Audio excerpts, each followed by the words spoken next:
Over a decade after the fiction that was Hands Up, Don't Shoot, and almost 5 years after the sequel I Can't Breathe, it's no secret or revelation that Black Lives Matter has been one of the biggest scams in the country's history. All that donated money bought mansions and other luxuries for organizers, but hey, at least those particular scammers are actually black. A white guy in Australia collected over 6 figures in donations, supposedly to the cause that actually just went to his wallet. An albino guy in Georgia did the same, although I guess he technically counts as a life eligible for mattering. Edge case. But the legacy of BLM-related activism is so much worse than just the scam, as in fraudulently cashing in on the trusting goodwill of others. It was actively destroying their honest businesses too, and you may be thinking, yeah, I know. I saw the AutoZone, and I saw the Target, and I saw the rest of the $1 billion in riot damage in just 2020 alone. But that's just the obvious stuff in the moment.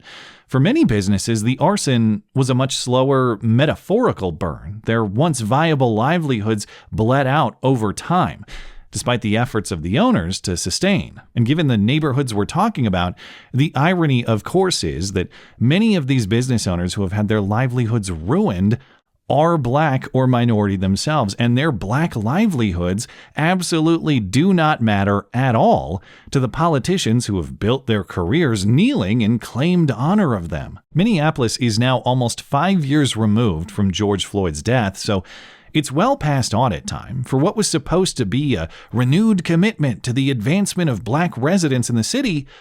What has that advancement been so far? What exactly is better about black life or any life in Minneapolis today than it was 5 years ago? And if nothing, then what excuses do the politicians possibly have? Democrats took control of the state legislature in 2022 for the first time in a decade, under a governor who allowed a police precinct to become a bonfire for the mob, under a president who repeated the talking points as directed. Black lives matter, period.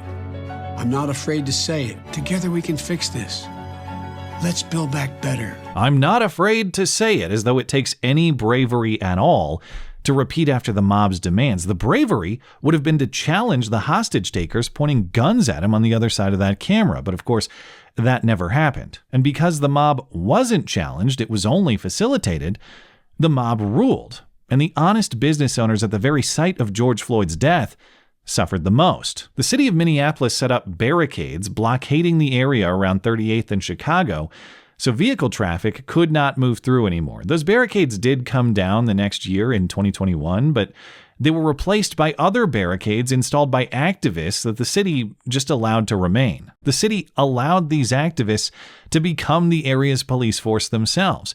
They were the neighborhood's so-called security, even though many of them were known gang members. And at least according to the business owners, the Minneapolis Police Department all but abandoned any presence there. There is not just a memorial to George Floyd anymore. It's more of a community center. There is community gatherings that happen at the former gas station, and there's a community garden. Huh. Why is it a former gas station and not just a gas station? There is still love and light being shared here. This is our response. Do your worst, and we'll do our best. This is this. Every direction. Peace and love. Because peace and love don't pay the bills, of course, and the ideological commitment to it above all else has created the opposite instead: ruin and chaos. Without customer traffic and with peaceful and loving criminal intimidation and attack on those who do dare to shop in the area, business has been decimated. And so now, through 2 different lawsuits, the business owners are suing the city. The first is from the owners of Cup Foods, the store where George Floyd actually spent his infamous counterfeit $20 bill on some cigarettes. They're suing for $30 million in business losses they say are a direct result of the city's actions or lack of action in policing. The owners of Cup Foods also operate 4 other businesses in the area, all of which are part of this lawsuit. And Cup Foods is actually hated by a lot of the activists who think that store ownership and staff are responsible for George Floyd's death. The employee who reported that counterfeit bill even expressed remorse on the stand at Derek Chauvin's trial. Why are you packing? The store owners say they have received both love and hate, especially after their former cashier testified he was the one who took the alleged fake bill from Floyd. Christopher Martin, a teenager, tried rectifying it with Floyd. That didn't work, and police were called.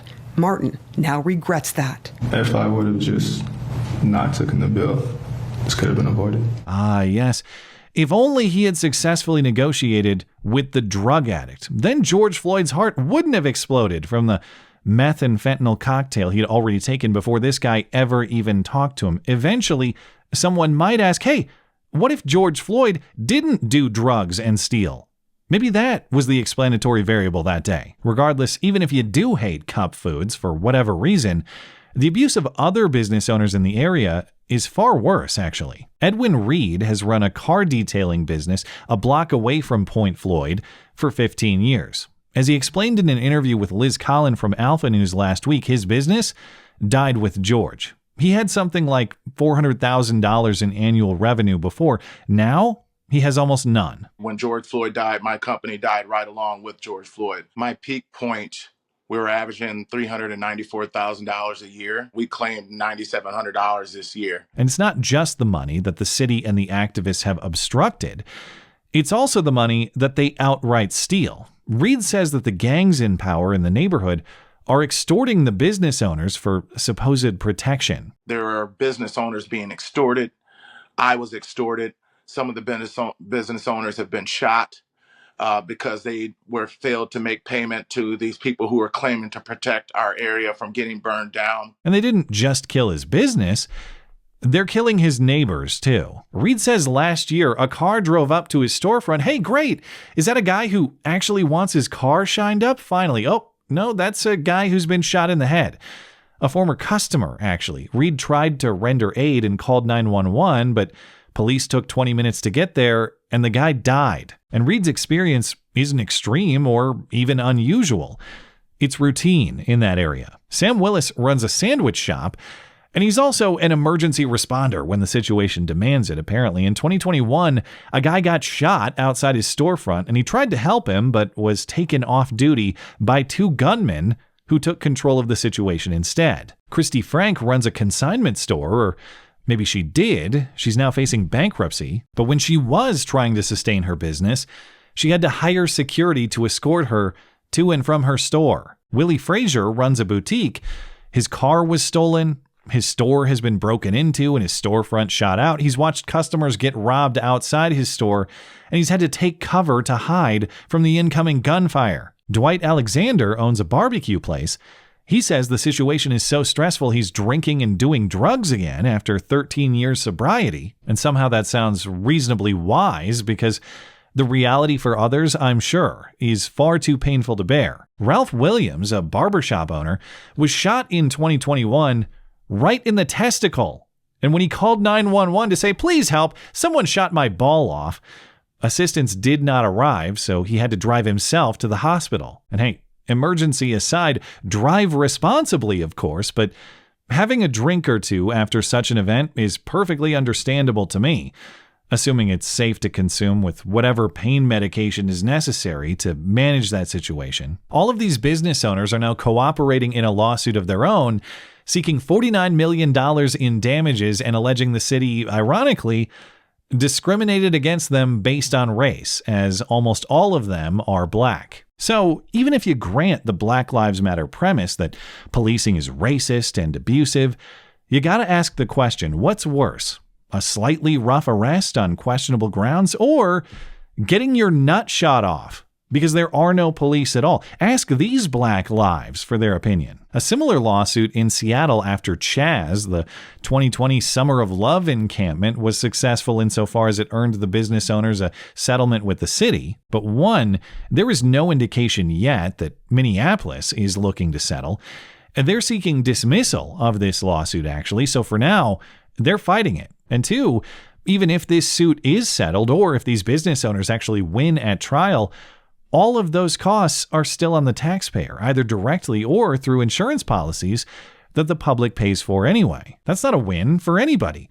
The public gets ripped off by a bunch of deranged ideologues in government who personally pay nothing for it, And these business owners get a Band-Aid where a reproductive organ used to be. And maybe Minneapolis will settle, but I won't be surprised if they don't. To do so would be to implicitly admit some fault in the handling of the moment, that maybe Black Lives Matter was actually abusive, not helpful or productive. It is completely incoherent to pay George Floyd's family millions of dollars for supposedly overly aggressive policing, and then pay these business owners for not policing enough. But if anybody actually is weak and contradictory enough to do that, it would be Minneapolis city government. But beyond just philosophical consistency, they do have solid legal ground on which to fight.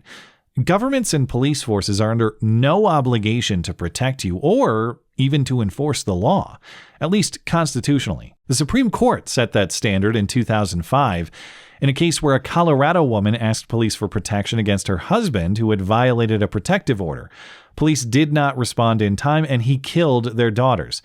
That case was a different legal angle that followed a 1989 Supreme Court decision in a case where social workers failed to protect a young boy from a beating from his father. Same conclusion. There is no constitutional duty for the government or the police to protect you. Now, I'm not a lawyer, so I assume that the lawyers on this case have some angle beyond constitutional duty, that there was negligence or there was malice involved, and so fault is established that way. But the point is, the city of Minneapolis has solid legal ground on which to fight, and they probably will. Fundamentally, this problem is more of a political one than legal.